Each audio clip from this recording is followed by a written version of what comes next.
신앙생활은요, 느끼는 게 아니에요. 믿는 것입니다.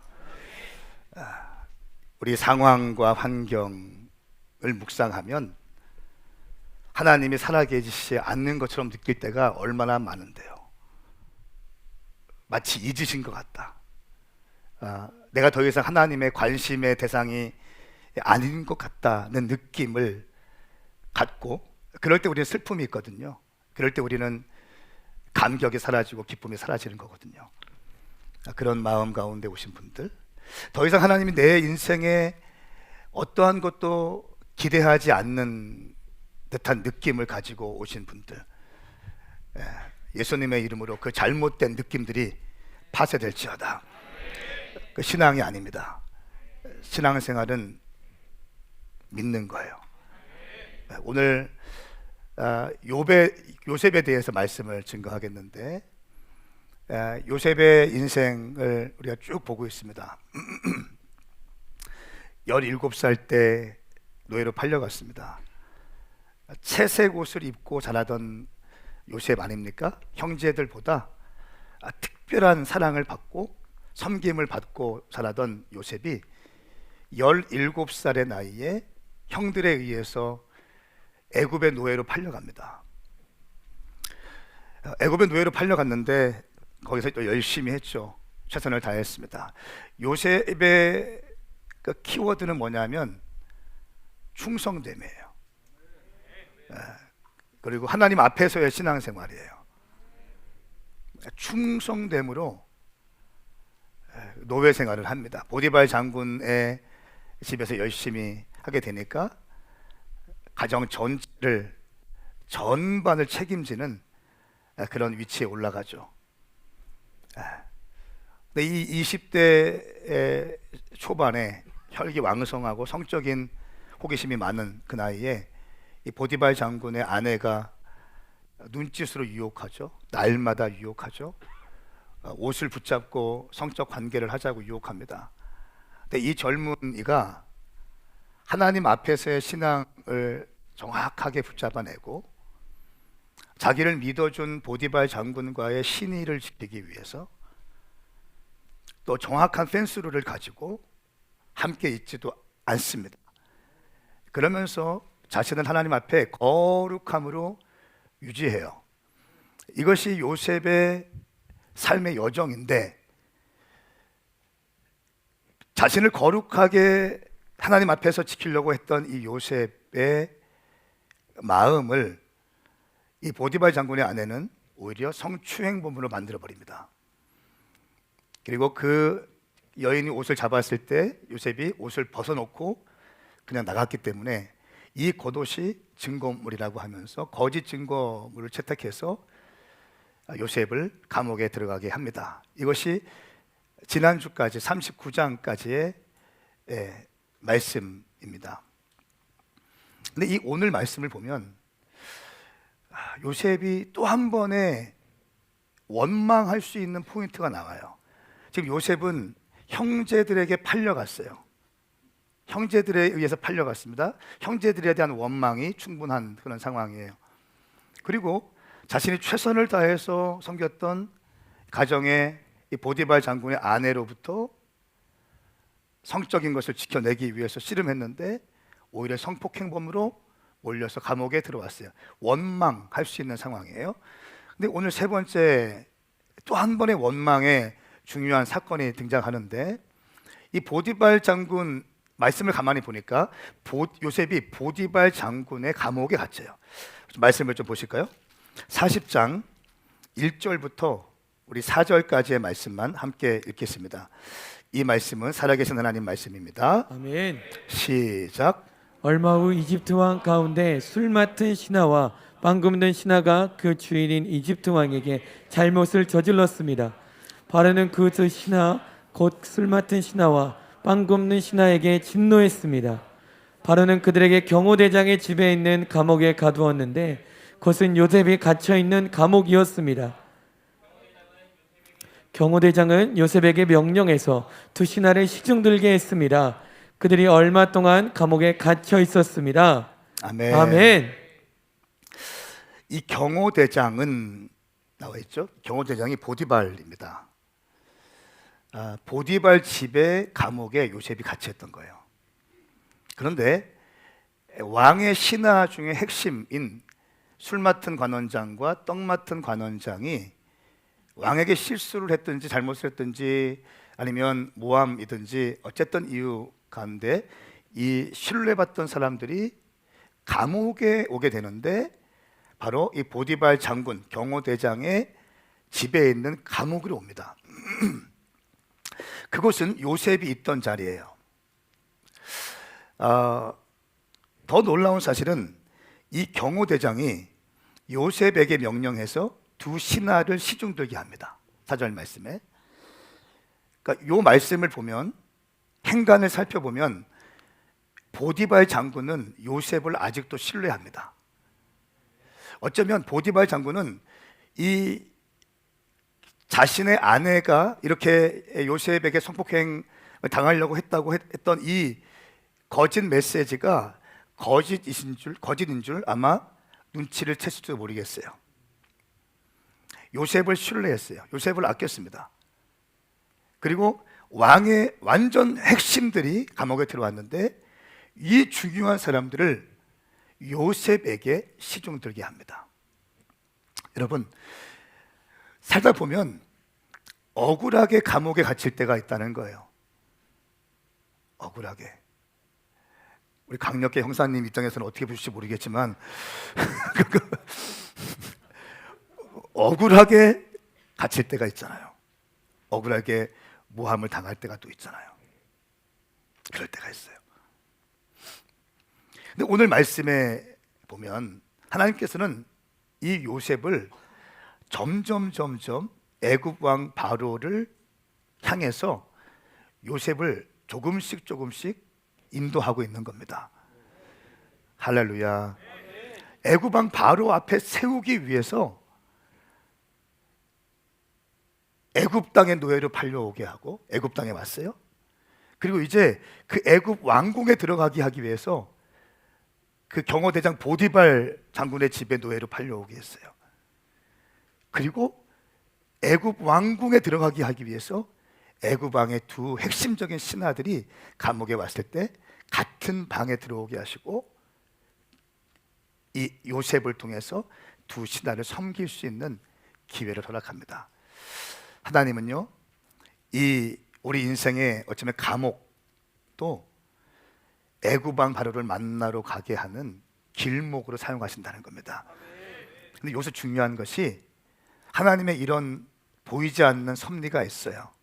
다 지금 여러분 보이시죠? 하나님께서 보이지 않는 손으로 다 이렇게 지금 몰아가시는 거잖아요. 다 몰아가시는 겁니다. 몰아가시는데 그때 요셉이 충성되지 않았고 자기가 있는 이 자리에서 최선을 다하지 않았더라면 하나님의 그 은총의 손길이 별 의미가 없었을 거예요. 보디발 장군의 집에서 맨날 신세한탄하면서 맨날 술 마시면서 형들 원망하고 있었더라면 보디발 장군에게 총애를 받지 못했을 거예요. 그렇죠? 그리고 감옥에 들어갔을 때 내가 또 억울하게 누명 쓰고 들어왔다고 하면서 맨날 술 마시고 있고 깽판 치고 있고 늘어져 있고 이런 모습 가졌더라면 맨날 하는 말마다 불평하고 원망하고 신세 타령하고 있더라면 이런 기회를 얻지 못했을 겁니다. 여러분 기억하세요. 하나님이 우리 모두를 사랑하십니다. 여러분을 향한 놀라운 계획이 있어요. 그런데 그 계획과 은총 가운데 은총을 누리기 위해서는 정말 중요한 것이 하나님이 나를 보내주신 자리에서 뿌리를 내리고 꽃을 피우고 열매를 맺는 것이 굉장히 중요합니다. 어느 곳에 있든지 신실하게 서 있는 거예요. 할렐루야. 제가 어제 오늘 서두에 말씀드렸잖아요. 우리 현빈이가 이제 중학교 2학년짜리인데 기타를 딱 메고 와서 마치 리더야, 벌써 장로야 우리 교회. 딱 들어봐. 그리고 너 어떻게 왔냐? 그 제자 훈련하러 왔다고. 찬선이가 딱 쫄래쫄래.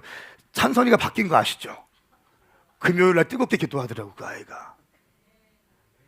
그대로 따라가는 거야. 보니까 열심히 가리키더라고. 또 때로는 인상 쓰면서 막 똑바로 하라고 막.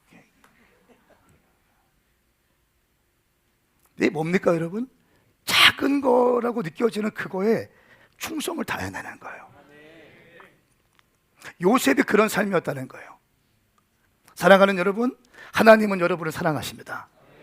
근데 더 중요한 것은요, 여러분들이 여러분의 자리에서 충성됨으로 섬길 수 있기를 선포합니다. 관망하지 마세요. 관망하지 마세요. 관망하시는 분들이 있어요. 관망하지 마. 신앙생활은 관망이 아니에요. 쑥 들어와야 돼요. 할렐루야. 여러분, 억울하지 않은 사람이 이 땅에 어디 있어요? 다 억울해요.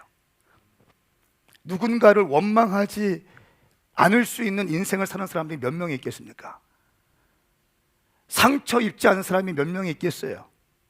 우리 모두는 다 상처 입은 자예요.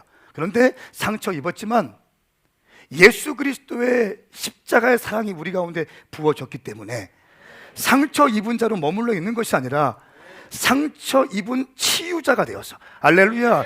헬리나온의 그 유명한 명주 아닙니까? 상처 입은 치유자? 상처 입은 치유자가 되어서 영혼들을 살리고 회복시키는 거예요. 저는 우리가 그렇게 세워지기를 축복합니다.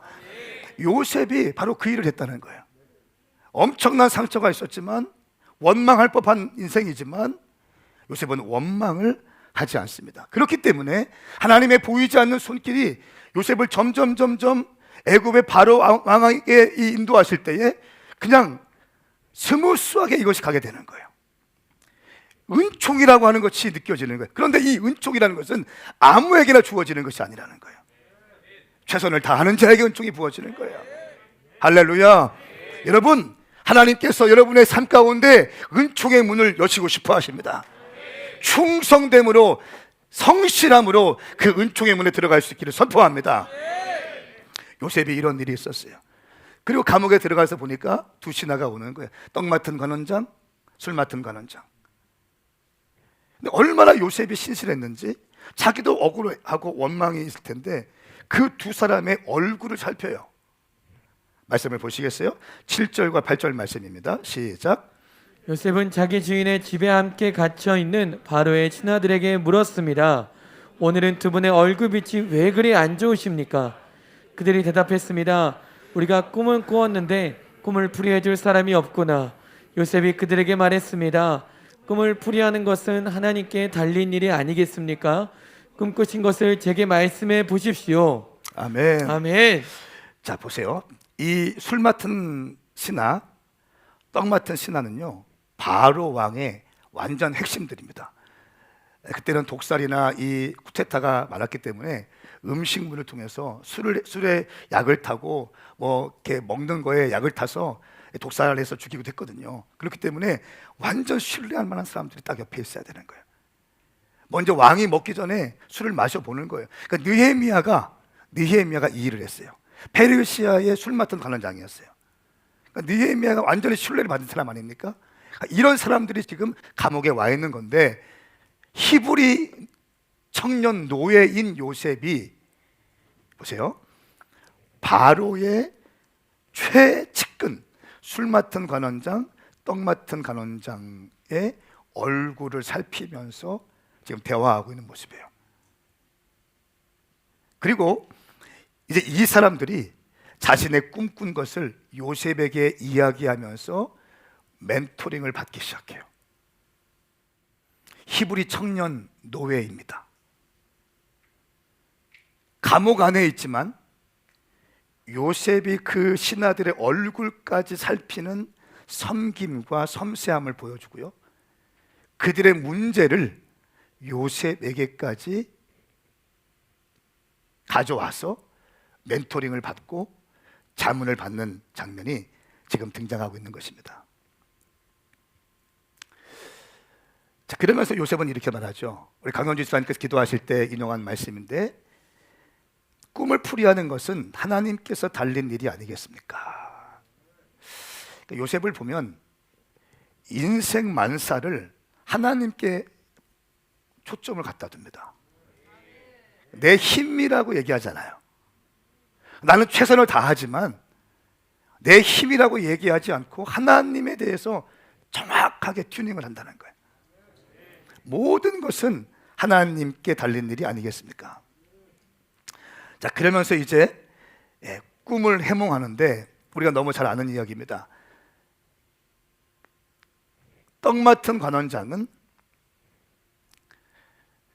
죽임을 당할 것을, 3일 안에 목 베어 죽임을 당할 것을 꿈을 통해서 예언합니다. 술 맡은 관원장은 3일 안에 당신이 바로 앞에 가서 다시 설 것을 꿈을 통해서 예언해 줍니다. 자, 그러면 이렇게 말합니다. 일이 잘 풀리면, 14절 말씀입니다. 일이 잘 풀리면 저를 기억하시겠다고 약속해 주십시오.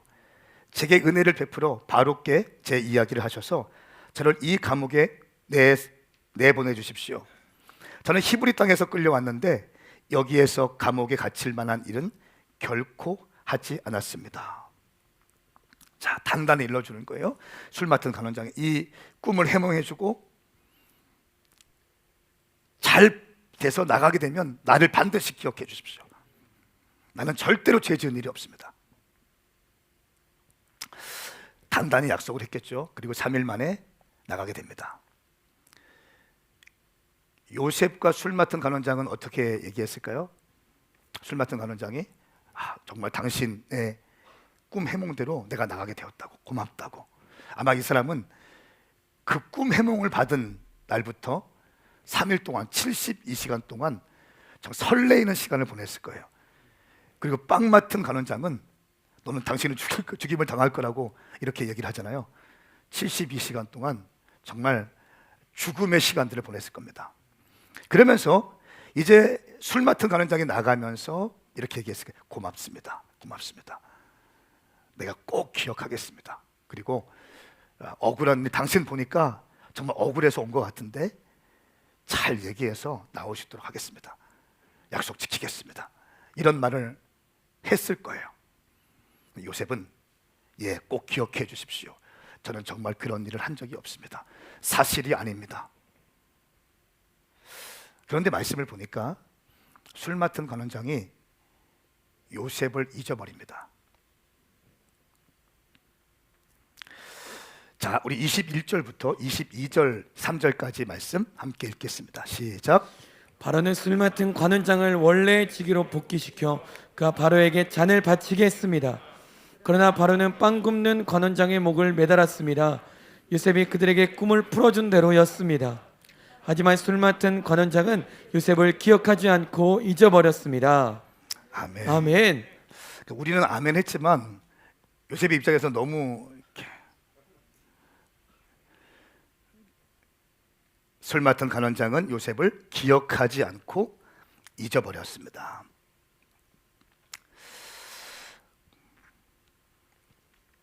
여러분, 잊혀지는 것이 인간에게는 가장 큰 두려움 중에 하나입니다. 그런데 잊혀지는 것 또한 은혜입니다. 아멘 하세요? 잊혀지는 것 또한 은혜입니다. 하나님은요, 요셉을 애굽 왕 바로 앞에 세우려는 정확한 목적을 가지고 요셉이 17살 때부터 지금 2년 동안 잊혀졌으니까 30세에 총리가 되지 않습니까? 지금 요셉은 감옥에서 잊혀졌는 게 28세였어요.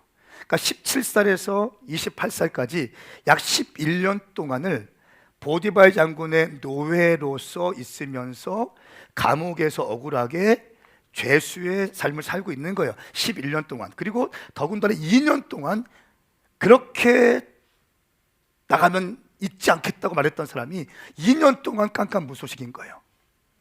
잊혀진 2년의 시간이 요셉에게는 견디기 힘든 시간이었을 것입니다. 그런데 하나님은 17살 때 형들에 의해서 이 웅덩이에 한번 던짐을 받고 애굽의 종살이를 시작할 때부터 지금까지 17년 동안 11년 동안 계속해서 13년 동안 30살이 되기까지 애굽 왕 바로 앞에 요셉을 세우기 위한 계획과 목적으로 그 인생을 설계하고 있다는 것입니다. 하나님의 보이지 않는 손이 요셉을 애굽 왕 바로 앞에 점점점 세우고 있다는 거예요. 할렐루야. 보이지 않는 손이 있습니다. 신앙은 느껴지는 것이 아니라 그래서 믿는 것입니다. 아무리 어려워진 상황이 하나님이 나와 함께하지 않는다고 믿기에 충분한 상황 아니겠습니까? 형들에게 버려지고 성폭행범으로 버려지고 술 맡은 간원장에 예언해줬는데 예언이 맞았는데도 잊혀지고 3번씩이나 인생의 중요한 순간마다 잊혀지고 버려지고 요셉의 인생은 이런 거예요. 은총의 문이라고는 보이지 않는 겁니다. 오히려 악순환의 연속이에요. 어쩌면 인생이 그렇게 될 줄 모르겠어요. 어쩌면 그렇게 인생이 그렇게 안 될 줄인지 모르겠어요. 꼬여가는 겁니다. 형제들에게 버림받고 성폭행범으로 몰려버리고 감옥에서 최선을 다했는데, 근데 이 모든 여정에 최선을 다하잖아요. 충성을 다하잖아요. 그런데 충성을 다하면 다할수록 더 억울해지는 거예요. 더 원망할 수 있는 상황이 몰려오는 거예요. 환경이 그렇습니다. 요셉은 자기에게 주어진, 자기가 느껴지는 환경을 바라보는 것이 아니라 하나님의 약속의 말씀을 믿었다는 것이에요. 신앙생활은 느껴지는 것이 아니라 믿는 것입니다. 이것이 믿음의 장군으로 세워지는 거예요. 아멘 하십시다. 하나님의 때에 하나님의 방법으로 요셉을 세우시기 위해서, 절대로 인간의 방법 아닙니다. 앞뒤자고 인사하세요. 당신 방법 아닙니다. 시작. 정신 차리세요. 하나님의 방법이에요. 동의하십니까? 하나님의 방법이에요. 당신 방법 아니에요. 하나님의 때예요. 하나님의 때, 하나님의 방법. 가정도 마찬가지고요, 교회도 마찬가지고요, 한 사람이 세워질 때도 마찬가지예요. 하나님의 때가 차야 세워지는 거예요. 하나님의 때가 차야 세워지는 거예요. 교회도 마찬가지, 성전 건축도 마찬가지. 하나님의 때가 차야 세워지는 거예요. 우리의 힘으로 하는 게 아니에요. 하나님의 때에 채워지는 거예요. 가정이 믿음의 가문으로 세워지는 것도 마찬가지예요. 자녀들이 세워지는 것도 마찬가지예요. 하나님의 때가 차야 되는 거예요. 근데 우리가 중요하게 다뤄야 될 건 뭡니까? 그 때가 차기까지 우리가 어떻게 하라고요? 최선을 다하는 거예요. 이거를 가르쳐내는 거예요. 이거를. 제자와의 핵심이 뭡니까? 이거를 가르쳐내는 거예요. 내 의지로 사는 것이 아니라 하나님의 때에 순복하는 거, 하나님의 방법에 순복하는 것을 가르치는 거예요. 내 마음은 지금 이렇게 하고 싶지만 하나님의 말씀이 이렇게 하기 때문에 내 마음을 내려놓고 하나님의 말씀 내에 순복하게 만들어가는 거예요. 이것이 신앙생활의 핵심이라는 것입니다. 제가 늘 말씀드리잖아요. 신앙생활은 혼의 반발을 끊어내는 것이다. 뿔을 깎으라고 말씀드려요. 뿔 깎으라고. 굉장히 실제적인 메시지예요. 툭툭 튀어 올라오잖아요.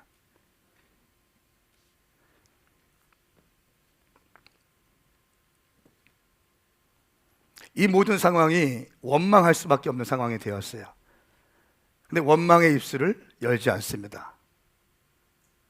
고난이 왔지만 원망하지 않아요. 근데 신앙의 성장은 이때 일어나는 거예요.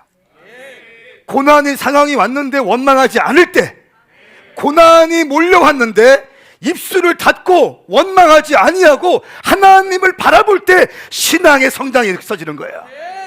신앙의 성장이 되지 않고 매일같이 다람쥐 쳇바퀴 도는 사람들의 특징이 뭔지 아세요? 조금만 고난이 오면 입으로 그냥 다 까먹어. 불쌍해 죽겠어.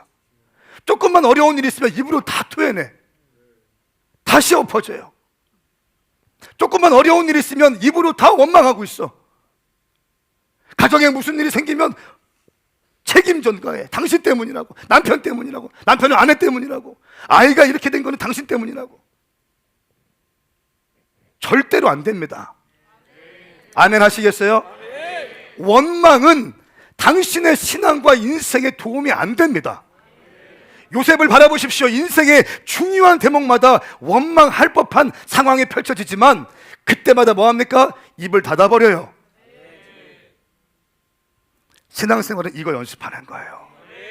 입술에 말을 지키는 연습을 하는 겁니다. 왜요? 말은 영이고 생명이기 때문에 그런 거예요. 말이 영이라는 거예요. 그 사람의 말을 보면 그 사람의 영성을 보일 수밖에 없는 겁니다. 영성은 특별한 게 아니에요. 말을 보면 그 사람의 영성이 보이는 거예요. 아멘인가요? 생명이에요, 생명. 너의 말로 인하여 네가 잡히게 되었느니라. 네가 얽히게 되었느니라. 여러분의 인생이 과거에 했던 말들로 인해서 얽히고 설키게 된다는 것입니다. 오늘 당신의 모습은 어제 했던 당신의 언어의 결과물인 거예요. 오늘 당신의 언어 생활이 내일 당신의 삶이 될 줄 믿습니다. 그러므로 말을 지켜야 되는 거예요. 그러므로 뭡니까? 감사의 보자기를 쓰자는 거예요. 비전의 말을 쓰자는 겁니다. 할 수 있다고 하는 겁니다. 남편을 세워주십시오. 아내를 세워주십시오. 자녀들을 격려해 주십시오. 할렐루야. 비전적인 분위기로 가득 만들어버려야 돼요. 이게 신앙생활이에요. 근데 이게 잘 안 돼요. 왜? 혼의 반발이 너무 크니까. 이거 안 됩니다. 집사가 돼도 권사가 돼도 장로가 돼도 여기 다 넘어져. 신앙의 성장이 없는 거야. 그래서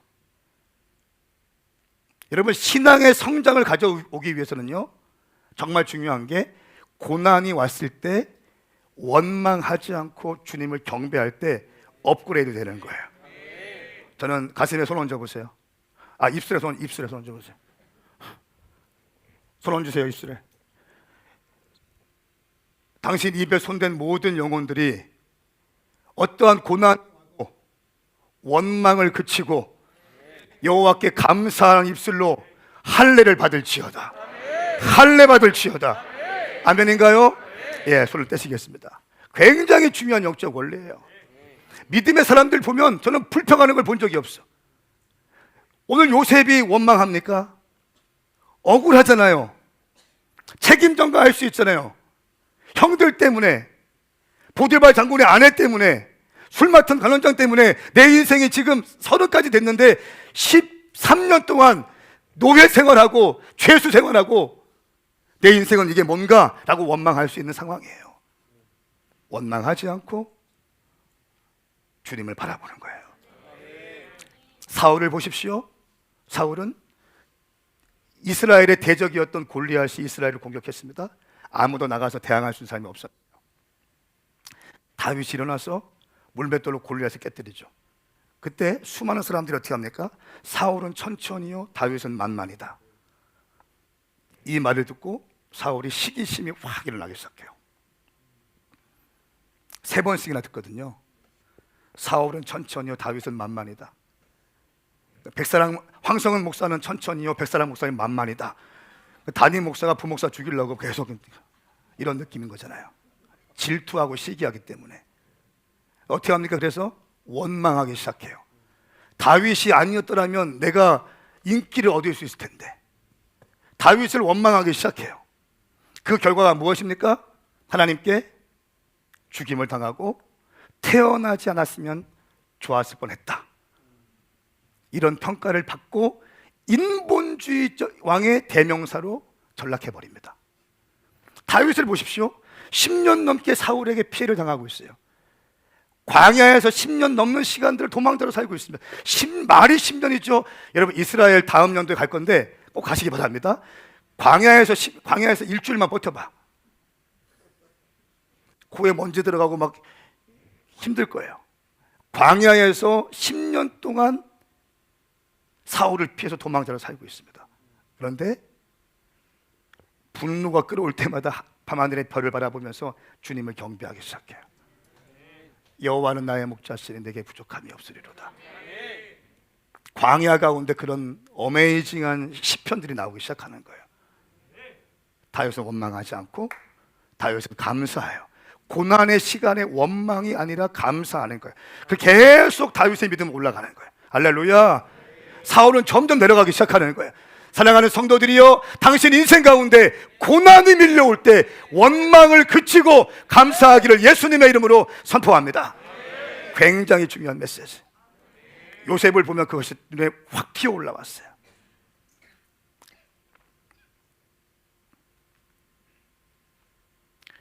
고전 10장 10절 말씀에 그들 가운데 어떤 이들은 원망하다가 파멸시키는 이에게 멸망당했습니다. 보세요. 원망하다가 파멸시키는 이에게 멸망당했습니다.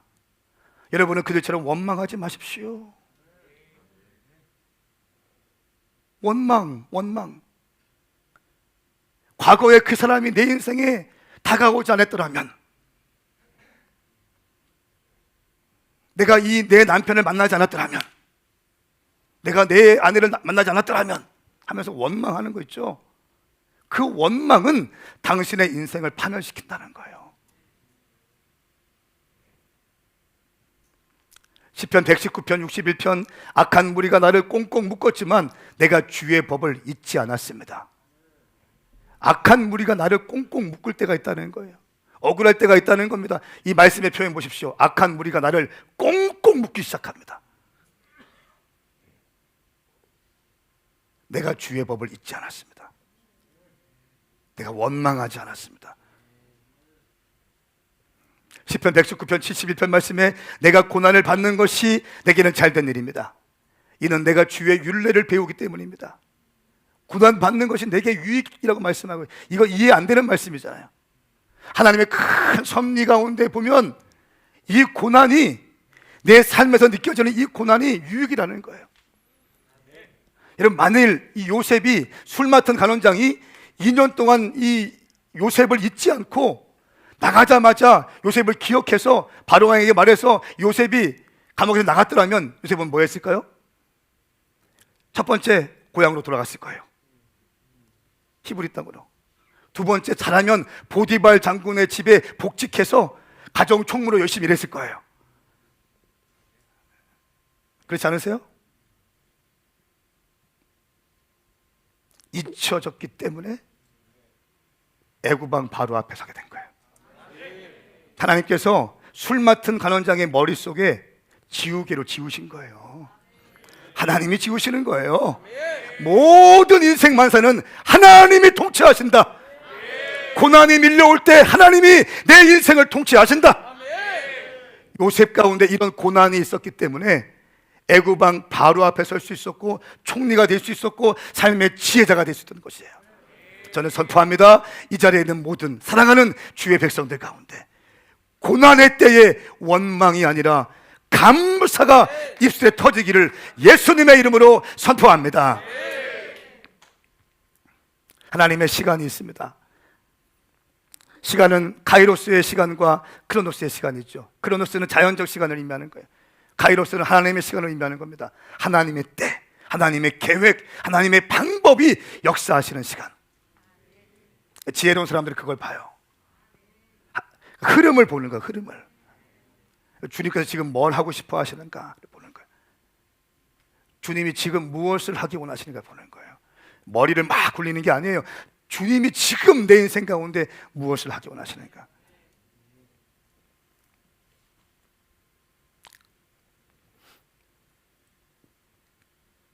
(17세) 노예로 끌려오게 되고 20세 초반에 성적 유혹을 받았지만 통과하죠. 억울하게 감옥에 갇힙니다. 그리고 20대 중반 후반이 되었습니다. 28이 되었습니다. 자기가 은혜를 베풀어 준 사람에게 잊혀짐을 당합니다. 하나님께서 그 사람 기억을 지우개로 지원하시는 거예요. 모든 것에는 하나님의 섭리가 있어요. 원망하지 마세요. 당신이 인생을 설계하고 계획하는 대로 안 된다고 해서 원망하지 마세요. 당신 뜻대로 안 되는 게 은혜예요. 박 집사님 뜻대로 안 되는 게 은혜예요. 어제 늦은 시간에 또 두 부부가 와서 막 기도하시더라고, 울부짖으면서. 얼마나 감사한지. 뜻대로 안 되는 게 은혜예요.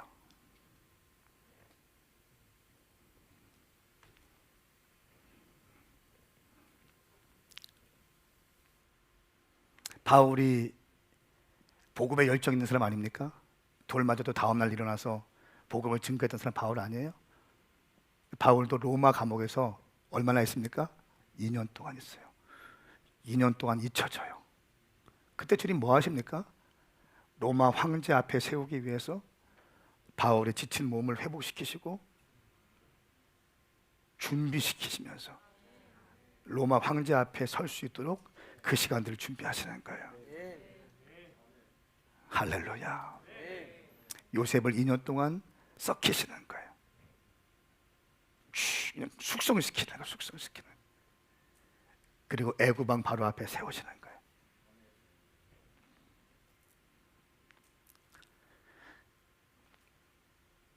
내 인생에 뒤처지는 시간들이 있죠.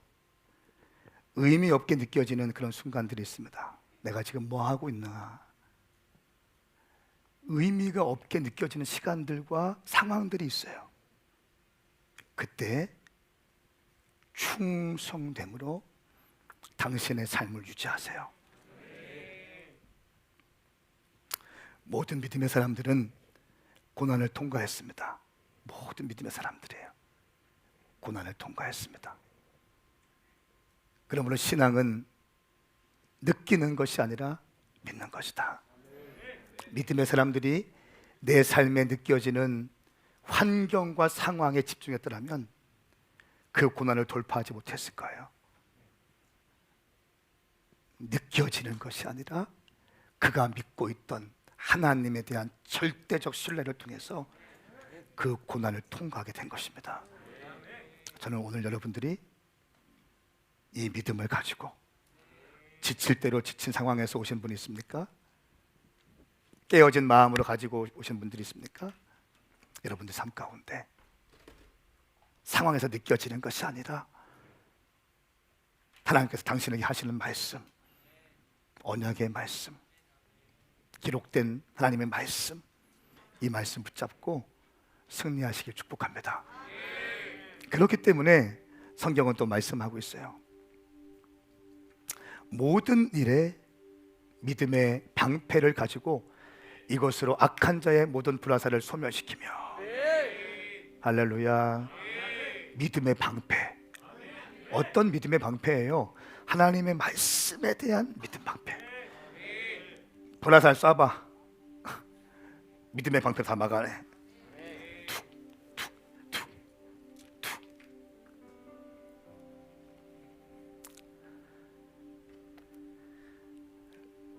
모든 불화살들, 어둠의 영들이 여러분들을 절망시키고 낙심시키고 원망하게 하는 어둠의 영들의 불화살을 믿음의 방패, 하나님의 말씀, 성령의 거미자 믿음의 방패인 하나님의 말씀으로 막아낼 수 있기를 축복합니다. 느껴지는 것이 아니에요. 신앙은 믿어지는 거예요. 히브리서 10장 23절 말씀에 우리가 고백하는 소망의 믿음을 단단히 붙잡으십시다. 소망의 믿음을 단단히 붙잡으십시다. 이는 약속하신 분이 신실하시기 때문입니다. 사랑하는 성도들이여, 이 소망의 믿음을 단단히 붙잡을 수 있기를 예수님의 이름으로 선포합니다. 단단히 붙잡으십시오. 히브리서 11장 6절 말씀에 믿음이 없이는 하나님을 기쁘게 할 수 없습니다. 여러분이 아무리 명예가 올라가고 돈이 많고 어마어마한 사업을 하고 놀라운 정치적인 위치에 있다 할지라도 믿음이 없으면 하나님은 기뻐하지 않는다는 거예요. 믿음이 없으면 하나님이 기뻐하지 않는다. 은사가 있고 능력이 있고 뭐가 있다 할지라도 하나님에 대한 절대적인 믿음이 없다면 기뻐하지 않는다. 반대로 내가 지금 돈이 없고 가난하고 어려운 상황 가운데 있지만 하나님에 대한 절대적인 믿음을 갖고 있는다면 주님은 그 영혼 기뻐하신다는 거예요. 믿음을 보겠다는 거예요. 믿음을. 고난 가운데 너의 믿음을 보겠다는 것입니다.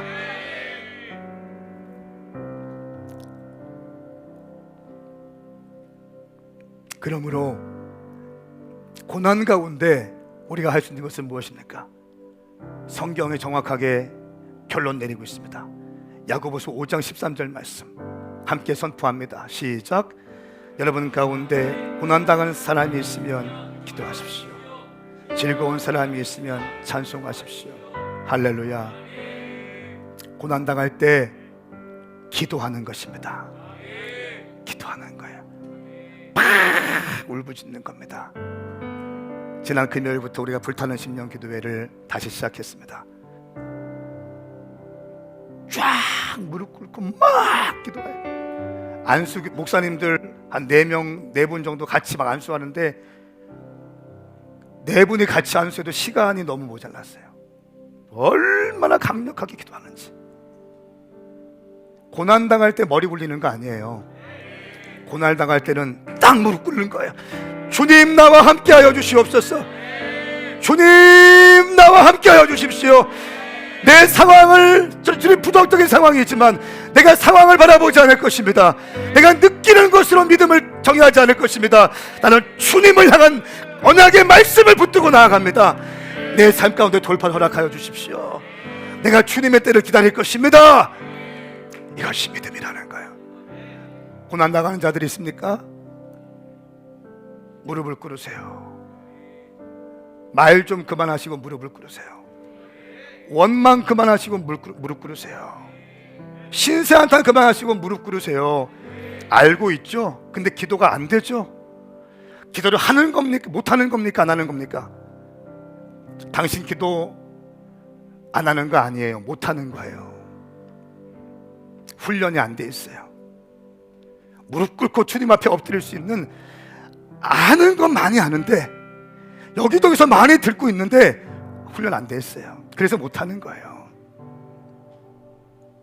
고난 가운데 원망 그치고 기도하면 한 단계 신앙이 성장되어지는 거예요. 이 성장은 그 어떤 직분을 받는 것보다 더 위대한 거예요. 할렐루야. 저는 우리 교회가 영적 전쟁에 능하는 교회가 되길 축복합니다. 함께 일어나십시다.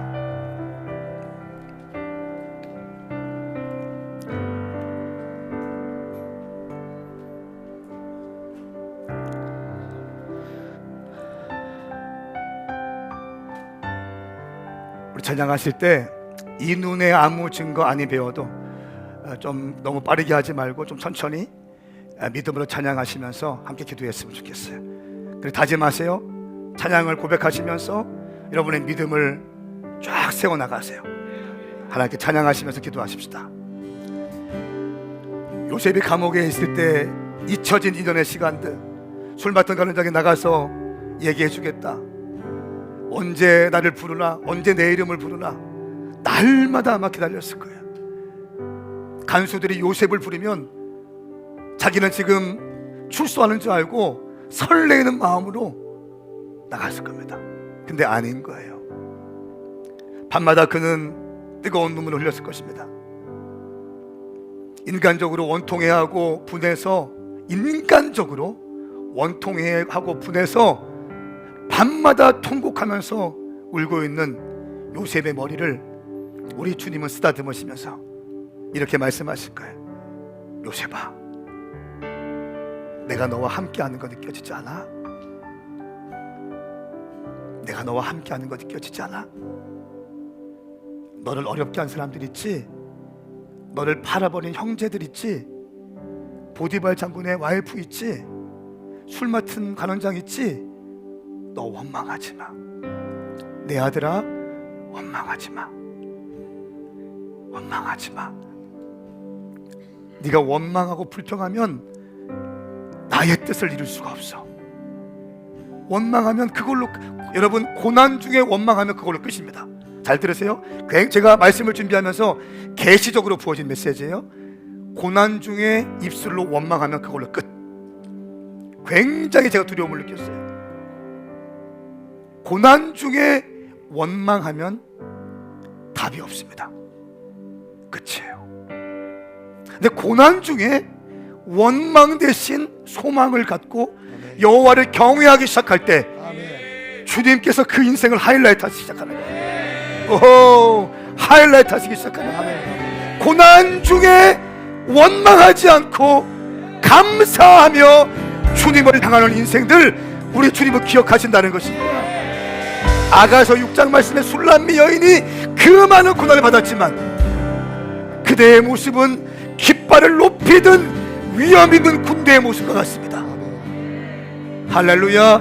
그대의 눈빛을 나는 감당할 수가 없습니다. 그 많은 고난이 왔지만 나를 향해서 흔들리지 않는 눈빛으로, 이글이글거리는 눈빛으로 나를 향한 경외함을 빼앗기지 않고 발걸음을 걷고 있는 그대의 모습을 내 눈은 감당할 수가 없습니다. 아멘. 여러분, 고난의 때야말로 하나님을 감동시킬 수 있는 절호의 기회인 줄 믿습니다. 아멘. 할렐루야. 아멘, 아멘. 고난의 때가 나의 왕이신 하나님을 감동시킬 수 있는 절호의 때인 줄 믿습니다. 아멘. 하나님께서 감동하시면 그 인생 가운데 페이버가 부어지는 것입니다. 아멘. 사랑하는 성도들이여, 고난 중에 하나님을 경배하고, 아멘. 고난 중에 여호와께 감사하고, 아멘. 고난 가운데 기도할 수 있기를 축복합니다. 아멘. 두 손 번쩍 들고, 이 눈에 아무 증거 아니 배워도 믿음만을 가지고 늘거리며, 이 귀에 아무 소리 아니 들려도 하나님의 약속 위에 설 것입니다. 아멘. 나는 믿음으로 걸어갈 것입니다. 아멘. 주의 이름 삼창하며 기도하십시다. 주여, 주여, 주여. 하나님 아버지 감사합니다. 하나님 아버지 감사합니다.